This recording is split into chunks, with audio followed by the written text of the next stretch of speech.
We are already developing a feature recognition, which will import a 3D step file and recognize all the machining features.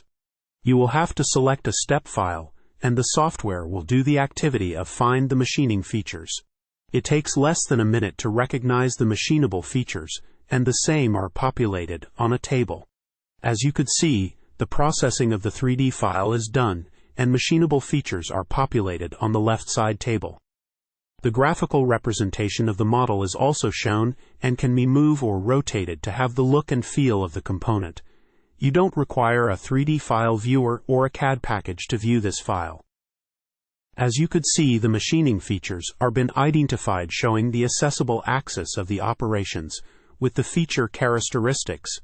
We are developing a logarithm to convert this recognized entities into setups and operations to determine the cycle time and cost. Keep watching for this space to see the developments happening. We are so far able to diagnose all the 2.5D features for milling and turning. Do visit again.